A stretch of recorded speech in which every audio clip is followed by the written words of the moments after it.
An Olympic gold medalist is running for governor. And the United States might be getting bigger. Find out today on Murrow News 8.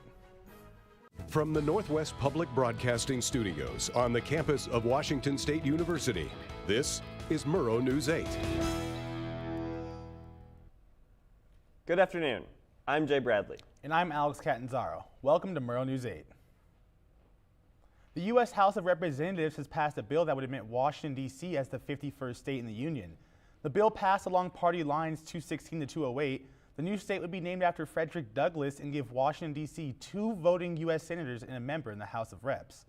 The bill would leave the White House, U.S. Capitol, and National Mall under federal control. The bill is expected to meet strong opposition in the Senate, where Democrats have a slim majority, with Vice President Kamala Harris having a tie-breaking vote. An Indonesian naval submarine has been missing since Wednesday. Search teams believe they have found the location of the submarine about 40 kilometers north of Bali, where oil has been spotted on the surface of the water and where a naval vessel detected an object with strong magnetic resonance. Pentagon Press Secretary John Kirby tweeted Thursday, quote, "The United States is sending an aircraft to assist in the search for the missing Indonesian submarine," end quote. Additional ships with high-tech capabilities also joined the search efforts. According to the Idaho Statesman, Boise police is investigating an allegation of sexual misconduct against Republican lawmaker Aaron Von Ellinger of Lewiston. A woman he described as an adult volunteer accused Ellinger of sexual misconduct. A panel of House members found probable cause in the ethics complaint submitted by House Republican leaders last month. Von Ellinger has denied the allegation. The Idaho State Congress has approved a new constitutional amendment that would allow the legislature to call special sessions, which is currently limited to the governor. The legislature usually meets January through March before leaving for the rest of the year. If approved, the legislature would call itself back into session if 60% of the Senate and the House agree. The bill will go to voters in November 2022. WSU has a goal for this year's virtual family weekend. Murrow News 8 reporter Ava Wainhouse has the story. This is really about celebrating your students. The goal Carrie Sampson has for WSU Family Weekends is to bring the community together, despite the distance we are experiencing. We want to connect with our Cougs and we want them to know that we care about their students and that we're here. Family Weekend was virtual this year, but countless events were still offered to engage students and their families with the university. But not everyone wanted to join the Zoom call. I think they're doing a good job, at least putting it together and giving people the opportunity, but there's only so much you can do. If people don't want to come, then they're not going to come. There still were families, and I'm sure there were this spring, that said, I'm coming to Pullman. Carrie's right. Emily's mom still came into town this past weekend to visit her daughter. Quite frankly, Emily didn't even know there was a campus-wide family weekend to attend online. I knew through my sorority that there were some events, but I didn't know that Wazoo had specific events. It's common for students to think of Greek life when they think of WSU family weekends. Like Emily thinks of Theta. But what people often forget is the WSU community is much larger than members of Greek chapters. So this year, when Family Weekend was moved on to Zoom because of the pandemic, the door was open for WSU officials to connect with students globally, students who aren't in Greek chapters, who maybe even aren't here on campus. It was a way for us to reach different families that we normally would not reach.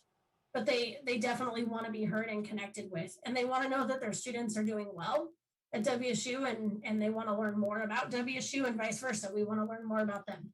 Overall, the goal for this family weekend and every single one after it is to emphasize inclusivity and diversity, not only one subgroup of the university. We're getting that message out to new Cougs and their families about what this weekend is, what it represents, and how they are a part of our Coug family. With videographer Elaine Dean, I'm Ava Wainhouse, Murrow News 8. The Pullman Police Department is taking a different approach when responding to parties that violate COVID regulations.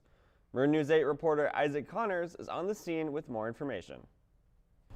Police Chief Gary Jenkins says that police officers will now be taking an education-first approach when responding to parties with people that exceed the COVID-19 regulations. Now, they want to do this to help people to better understand the regulations rather than giving them infractions. Now, last year, the Pullman Police Department strongly enforced Governor Jay Inslee's regulations, which said that first-time offenders would be issued infractions for hosting parties that exceed the limits. And now Gary Jenkins says the education first approach will mean that officers, when responding to a party, will warn the host first, but then if they proceed to do it again, they will give them an infraction. And Gary Jenkins says it doesn't seem fair to offer infractions to people when they don't really know the regulations, especially since the county has switched phases twice so far in the last month. And Gary Jenkins hopes that this issue will be able to help ease some of the tension. The Pullman Police Department made an app recently with the goal of helping officers with their mental health. Murrow News 8 reporter Isaac Connor has more of the story. This past year has put a strain on the mental health of people all around the world. The Pullman Police Department is just one group of individuals who have had a lot on their plate this past year. COVID-19 has been a major source of mental health struggle for officers here in Pullman, Washington. The pandemic has caused officers to make major changes in their day-to-day lives. The racial injustice happening around the country has also put a lot of tension and stress on officers. Now, because of the stress and complications from these issues, the Pullman Committee of Health and Wellness here at the Pullman Police Department saw the need to help officers with their mental health. So they created an app that you can download here on your smartphone. We as a department coordinated with the company Cortigo. We came up with this app with Cortigo to put a whole bunch of resources directly in the hands of our officers as well as family members. Officer Brian Chamberlain believes this app will help officers a great deal. The app itself provides several features to help officers stay fit and healthy. And obviously, given our job, we want to stay physically fit, we want to eat well, and it just gives a lot of different things like that, as well as, de-stressors and stuff like that. Fitness, nutrition, therapists, chaplains. There's even a sleep app. The app not only provides officers with resources to help them stay healthy and fit, it also provides them a place to share things anonymously if they would prefer not to make themselves known while expressing their mind. I think one of the important aspects of it all is it's confidential. So nothing's recorded on the app itself. So again, it gives them that opportunity to just go to the resources themselves. During these trying times, having a healthy mind and body is important. The Pullman Police Wellness Committee hopes that officers use this resource to help bring about better physical and mental health. From Pullman, I'm Isaac Connors, Murrow News 8. Thanks, Isaac. By June 2024, styrofoam will be banned in Washington food service containers and packing peanuts as well as coolers. This is because Washington is committing to 50% recycled plastic in plastic containers, household cleaning products, and personal care products. This bill will also cut down on plastic straws, utensils, and condiment packages. This news comes shortly after the Global Climate Summit yesterday and joins the efforts against climate change. Former GOP gubernatorial candidate Lauren Culp has filed to challenge Representative Dan Newhouse. Culp filed paperwork with the Federal Election Commission creating his official campaign committee, allowing him to raise money for a congressional bid. A Newhouse campaign spokesman said, quote, "I can confirm that Dan is running for re-election and he's still the same principled conservative he's always been. We look forward to a good campaign," end quote. Culp's campaign is focusing on promoting a rally happening in Tri-Cities today. Caitlyn Jenner, the former Olympian, reality TV star, and transgender activist, announced today that she is running to be the governor of California. The announcement comes as a recall attempt of the sitting Democrat Governor Gavin Newsom. In a press release posted to Twitter, Jenner, a longtime Republican, said that she'd make a formal announcement in the coming weeks and pitched herself as a compassionate disruptor who will campaign on solutions and provide a roadmap back to prosperity for the state. There's some food shortages that might affect your morning cup of joe. And SpaceX has launched another ship. See the takeoff when we come back. This is the story of a boy who is very sensitive to lights and sounds. So he built secret hiding places where nothing could get in. The boy didn't like looking people in the eye. It made him feel uncomfortable. One day, he found out he had something called autism. His family got him help, and slowly, he learned how to live with it better. Early intervention can make a lifetime of difference. Learn the signs at autismspeaks.org. Days, months, Hey, I'm Jim from across the street. Years. I'd like to give you this. A lifetime. Can rush by without realizing what we're missing. We lose some of the best moments, some that may never repeat, Come on. or detach from people around us. Our loved ones grow used to this pattern, but it doesn't have to be that way. We have a choice to take action.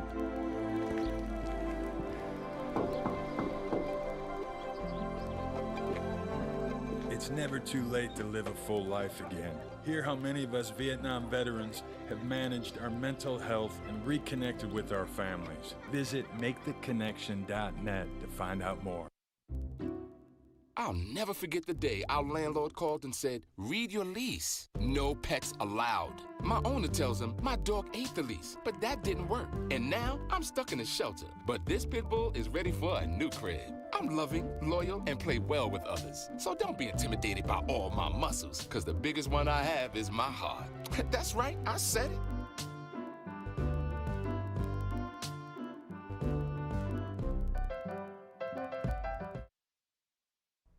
A SpaceX Crew Dragon spacecraft took off from NASA's Kennedy Space Center in Florida this morning. The spacecraft is carrying 4 astronauts from 3 countries. This launch marked the 3rd ever crewed flight for Elon Musk's company. It'll remain free-flying through orbit as it gradually maneuvers closer to the ISS. The spacecraft is planned to dock with the ISS Saturday. Some of your favorite fast food restaurants have been hit hard by the pandemic, leading to shortages in multiple areas. Items like chicken wings and ketchup packets are in short supply. Other items include boba balls and tapioca, which is making bubble tea in short supply. Even Starbucks is being hit hard as items like oat milk are hard to find. Other notable chains impacted include Domino's and Wingstop. April is Sexual Assault Awareness Month, a growing conversation on college campuses around the country. We've compiled some local resources to aid in sexual assault prevention. Advocacy and support services are available with alternatives to violence on the Palouse. Their 24-hour hotline is listed on your screen. And WSU Counseling and Psychological Services. You can contact them online or at their services line listed on your screen. Despite Whitman County's recent demotion to Phase 2, Washingtonians are moving towards a post-vaccination world. Chris Mitchell has more on the story. Vaccinations for COVID-19 are becoming more and more available to people across Washington. For many, this marks the closest feeling to normalcy in a long time. Here we go. As of the latest CDC data, just under a quarter of the total national population has been fully vaccinated, and in Washington there have been 4.7 million vaccines administered. Michael Hagan is a junior at Washington State University who has recently gotten vaccinated. He explained what parts of his life were made easier by that decision. 2 things proved very hard during COVID. First being traveling, and the second being seeing his grandparents, both which proved to be like walking in a park after he was vaccinated. However, even though the amount of people vaccinated continues to rise, there are many who are still waiting to get their shot. Dylan Brown is 21 years old from Kenmore, Washington, and while he says he does want to get the vaccine, for the time being, good judgment is his first line of defense. I would plan on getting it at some point, yeah. There's nothing he was too uncomfortable to do without the vaccine. Not necessarily. There's definitely certain areas I would avoid, but yeah. I would say places that are like testing higher, more positive. Not necessarily there's more testing or anything, but like just more cases. I would avoid those places in general. For Murrow News 8, I'm Chris Mitchell. Are we going to have to say goodbye to the sunshine? That's on Murrow News 8 when we come back. My mother was always very familiar with her neighborhood, but one day she stopped at the stop sign for much longer than usual, and she didn't know whether she should go forward or turn, and she wasn't even really sure where she was at. It was very unsettling for her. I felt so much better after my son told me, "Mom, I don't want you to worry or be afraid. I'll be there for you and we'll figure it out."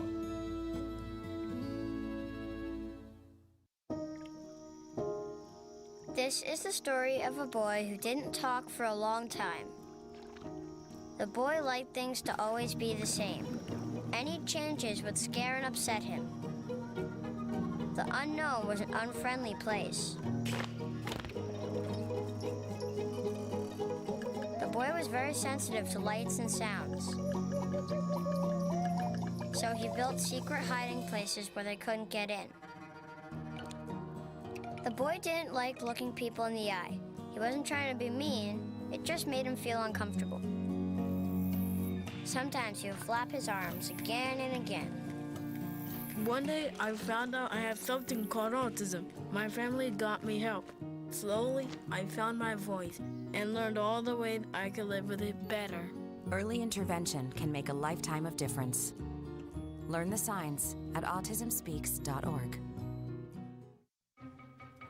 Me and my boy Matt had it good. He had catnip that was off the hook. But one day, he brings a girl home, and she's allergic to cats. Every sneeze was a nail in my coffin. Now I'm in a shelter. It's decent, but they don't even have Wi-Fi.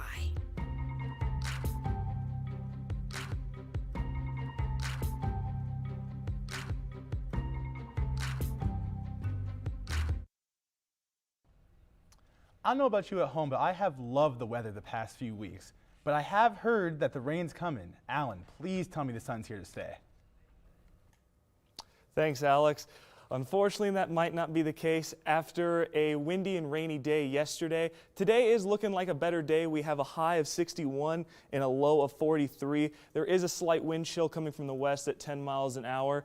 And if you do notice that the sunset is getting closer and closer to that 8 p.m., I expect it to hit that in about a week or so. However, I do recommend, if you are looking for that daily dose of vitamin D, to get out today, because as the old proverb says, all good things must come to an end, and that is definitely the case for tomorrow. As we look at a rainy day, it's going to be a high of 52 and a low of 38. We're expecting a 1/10 to a 1/4 inch of rain, and that is going to be, kind of a real crummy downer in the day. Looking at the state map, we're going to be noticing that for the most part today, the state has comfortable temperatures all across. From the west side, Seattle and Olympia have a respective high of 61. Still is pretty cloudy. Going into the middle of the state, I'm going to switch back over here. We have Yakima looking at a nice 69 degrees, and the Tri-Cities is breaking into low 70s at 72. In Spokane, we have a high of 64, sunny day. And in Pullman, it is 61 out, but as the day progresses, those clouds are going to increase as the rain is expected for tomorrow. When we're going into the 5-day forecast, I'm going to step off screen so that way you can see the full forecast. We have today, it's supposed to be a partly cloudy day of 61. Tomorrow, Saturday, like I said before, that high of 52, it is going to be rainy. Sunday and Monday are both partly cloudy. However, it is expected that there might be a little bit of rain at 30%. However, going into Tuesday, we are looking to get back into that sunny weather at 61 degrees. So if you can just make it through the weekend and go into Tuesday, we're going to be back to that nice weather. Back to you guys at the desk. Thanks, Alan. A Pullman High School student won a Washington State Sports Award. And the Seattle Kraken haven't even started playing and are already being sued. Find out why when we come back. Days, months. Thanks, man. Hey, I'm Jim from across the street. Years. Give me this. A lifetime can rush by without realizing what we're missing. But it doesn't have to be that way. We have a choice to take action. Visit maketheconnection.net to find out more.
Can I tell you a cat joke? Just kidding. Why did the girl ask the mushroom to dance? Because he was a fun guy. What do you call a pig that knows karate? Pork chop. So how does a tissue dance? Put a little boogie on it.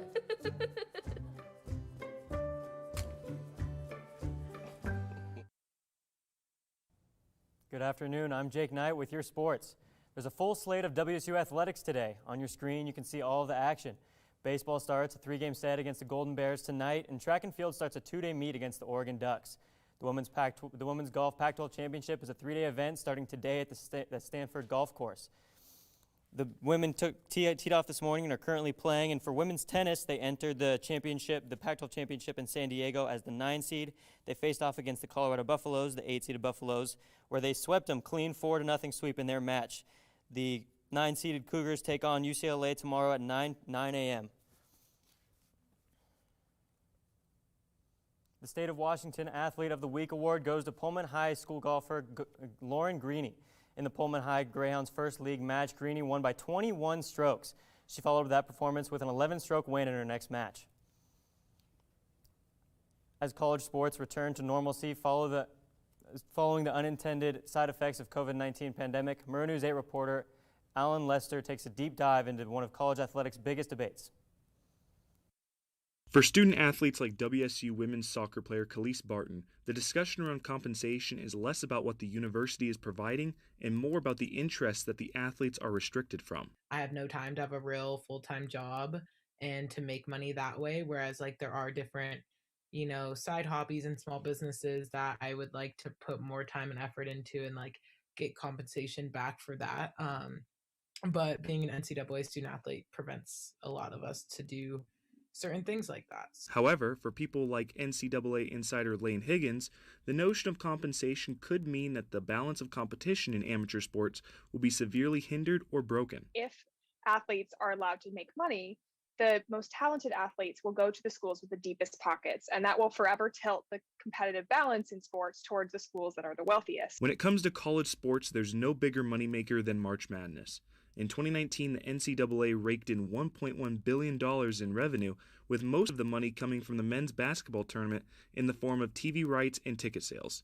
The revenue is doled out to conferences and universities, but none of the money goes to the players due to the current NCAA regulations. Although in recent years, some states have enacted laws, such as the Fair Pay-to-Play Act, that allow student athletes to profit from third-party deals, even those new changes have unearthed new discussions related to compensation. Some of the main questions stem into the realm of how to fairly compensate student athletes. For example, how much should the star point guard for a Big Ten powerhouse receive versus someone who spends the majority of the game on the bench for a Division II or III school? And that's not even discussing metrics for how to produce that in women's sports. While Barton concedes that the issue of how to fairly compensate student athletes would likely require a set of guidelines, she feels that there are more effective ways to receive pay than from the universities. I think it should be more representation from ourselves and like our actual name rights and image rights and more external sources and opportunities that come our way. When asked about her thoughts regarding people saying that a scholarship alone is fair pay, Barton says that while she remains undeniably grateful for the scholarship, there's a false assumption by the audience who think all sports get the same luxuries and benefits. Soccer doesn't get dinner. We don't get dinner paid for. Only, football, basketball, volleyball, and like tennis and like the head count sports get their dinner paid for. Sports are defined by the idea of winning at all costs. And as the landscape of college sports continues to change, the question of what those costs are and who they get paid to will remain. In Pullman, I'm Alan Lester, Murrow News 8. Thank you, Alan. Tragic news as former guard for the Kentucky Wildcats, Terrence Clark, died in a car accident yesterday. LAPD told ESPN Clark was alone in the vehicle and ran a red light going at a very high rate of speed in the San Fernando Valley area of Los Angeles. After colliding with another vehicle about to make a left turn, Clark hit a street pole, hit a block wall, and was later pronounced deceased as a result of the collision. Clark was 19 years old. After being no-hit through 9 innings, the M's came back to win 7-3 over the Red Sox in extras. A Sam Haggerty RBI double and a monster 3-run home run from Mitch Haniger gave the Mariners a 4 spot in the 10th. The back end of the bullpen continued their dominance, not allowing a hit over the last 3 innings.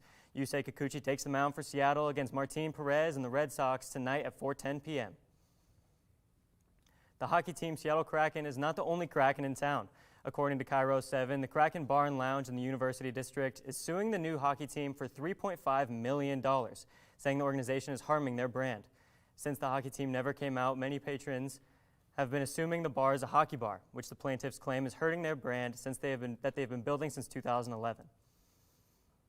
After a year of empty movie theaters, what films are nominated for the Oscars? Find out when we come back.